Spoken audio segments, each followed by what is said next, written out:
അസ്സലാമു അലൈക്കും വറഹ്മത്തുള്ളാഹി വബറകാതുഹു. പ്രിയപ്പെട്ട സഹോദരന്മാരെ, നാം ദിവസവും യാത്ര ചെയ്യുന്നവരാണ്. പല നിലക്കും യാത്ര ചെയ്യാറുണ്ട്. യാത്ര ആനന്ദകരമാണ്, സന്തോഷകരമാണ്. മനസ്സിനും ശരീരത്തിനും കുളിർമയേകും യാത്രകൾ. ഈ സ്ഥിരമായി യാത്ര ചെയ്യുന്നവരോട് ഒന്ന് രണ്ട് കാര്യങ്ങൾ പറയട്ടെ. നാം യാത്ര ചെയ്യുമ്പോൾ നാം എന്തെല്ലാമാണ് കരുതേണ്ടത് നമ്മൾ മനസ്സിലാക്കിയിരിക്കണം. ദിവസവും യാത്ര ചെയ്യുന്നത് കൊണ്ട് തന്നെ പല കാര്യങ്ങളും നമ്മൾ കൂടെ കരുതേണ്ടി വരും. യാത്രയുടെ ഉദ്ദേശത്തിന്റെയും ദിവസത്തിന്റെയും സമയത്തിന്റെയും കണക്കനുസരിച്ചായിരിക്കണം നമ്മൾ സാധനങ്ങളെല്ലാം കരുതേണ്ടത് എന്ന് ആമുഖമായി തന്നെ പറയുന്നു. ആദ്യമായി നമ്മൾ കരുതേണ്ടത് യാത്ര എത്ര ദിവസം പോകുന്നതിന് കണക്ക് കൂട്ടുക, അതനുസരിച്ചുള്ള ഭക്ഷണ സാധനങ്ങൾ നമ്മൾ കരുതേണ്ടതാണ്. ഭക്ഷണത്തിൽ വെള്ളവും ഫ്രൂട്ട്സ് തുടങ്ങിയ എല്ലാ കാര്യങ്ങളും നമ്മൾ കരുതണം.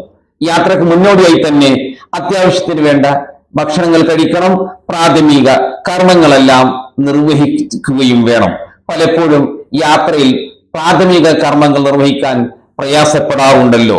അതോടൊപ്പം യാത്രയിൽ വേണ്ട ഭക്ഷണങ്ങൾ, വെള്ളം, സ്നാക്സ്, പഴങ്ങള് ഇതെല്ലാം കരുതണം.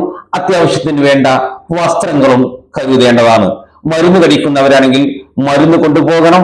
അതേപോലെ ബ്രഷ്, പേസ്റ്റ്, സോപ്പ്, തോർത്തുമുണ്ട്, ഇതൊക്കെ ദിവസങ്ങൾക്കനുസരിച്ച് വേണ്ടതെല്ലാം നമ്മൾ കരുതേണ്ടതാണ്. എല്ലാം മുൻകരുതൽ എന്ന നിലയ്ക്ക് നമ്മൾ കൊണ്ടുപോകണം. നമ്മൾ പലപ്പോഴും സ്വന്തമായ വാഹനത്തിലാണല്ലോ യാത്ര ചെയ്യുന്നത്. അതുകൊണ്ട് തന്നെ ഇത്തരം സാധനങ്ങളെല്ലാം കരുതുന്നത് കൊണ്ട് യാതൊരു പ്രയാസങ്ങളും ഉണ്ടാവുകയില്ല. അതോടൊപ്പം തന്നെ നമ്മൾ പ്രത്യേകമായി നമ്മൾ ഓരോ വിശ്വാസിയും കരുതേണ്ടതാണ് വുളു ഉണ്ടായിരിക്കുക എന്നുള്ളത്. നമ്മൾ എങ്ങോട്ട് ഇറങ്ങുമ്പോഴും വുളു ചെയ്തിറങ്ങുക.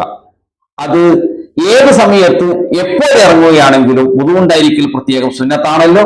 ആ വുളുവുമായി നമ്മൾ യാത്രയ്ക്ക് പുറപ്പെടുക. യാത്രക്ക് മുന്നോടിയായി സുന്നത്ത് നിസ്കരിക്കൽ സുന്നത്തുണ്ട്, അത് പ്രത്യേകം ഉണർത്തേണ്ട ആവശ്യം ഇല്ലല്ലോ. അപ്പോൾ വുളു ഉണ്ടായിരിക്കണം.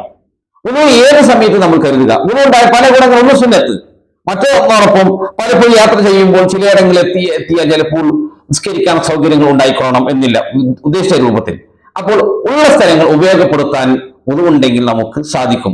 അത് യാത്രയിൽ ഉടനീളം ഉണ്ടായിരിക്കാനും നമ്മൾ പ്രത്യേകം ശ്രദ്ധിക്കണമെന്ന് സന്ദർഭോചിതമായി നമ്മൾ ഉണർത്തുന്നു.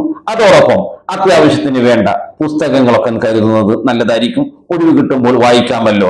അതോടൊപ്പം ഇന്ന് മൊബൈലിന്റെ യുഗമാണ്, സ്മാർട്ട് ഫോണിന്റെ കാലമാണ്.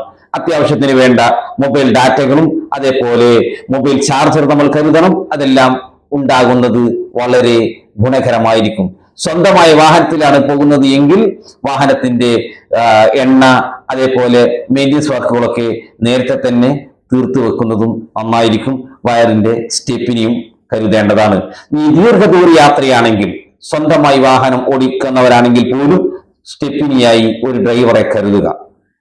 രാത്രിയാണ് യാത്ര ചെയ്യുന്നത് എങ്കിൽ പരമാവധി രാത്രി യാത്ര ഒഴിവാക്കുക. സ്വന്തമായി വാഹനം ഓടിച്ചു പോകുന്നവരാണെങ്കിൽ പ്രത്യേകിച്ചും വിശ്രമം അനിവാര്യമാണ്.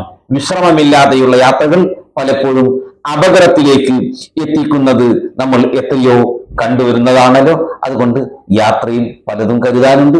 നിങ്ങൾക്ക് ആവശ്യങ്ങൾ എന്താണോ ഉദ്ദേശിക്കുന്നത് അതെല്ലാം വേണ്ടതെല്ലാം കരുതുക. കുടുംബസമേതമാണ് യാത്രയെങ്കിൽ കുടുംബത്തിന്റെ സുരക്ഷിതത്വവും പ്രത്യേകമായി ശ്രദ്ധിക്കണം. അതോടൊപ്പം ഹോട്ടലുകൾ വേണമെങ്കിൽ നേരത്തെ തന്നെ ബുക്ക് ചെയ്തു വെക്കുക. വിദേശ രാഷ്ട്രങ്ങളിലേക്കാണ് യാത്ര ചെയ്യുന്നത് എങ്കിൽ അവിടുത്തേതായ കറൻസികളും മറ്റുമെല്ലാം കരുതുന്നത് ഗുണകരമായിരിക്കും. അതോടൊപ്പം ആ രാജ്യത്തെ, ഏത് രാജ്യത്തേക്കാണോ പോകുന്നത് ആ രാജ്യത്തെ മൊബൈൽ സിമ്മുകളും നേരത്തെ തന്നെ സംഘടിപ്പിച്ചു വെച്ചാൽ വളരെ ഉപകാരപ്രദമായിരിക്കും എന്ന് പറഞ്ഞുകൊണ്ട് നിർത്തുന്നു. അസ്സലാമു അലൈക്കും വറഹ്മത്തുള്ളാഹി വബറകാതുഹു.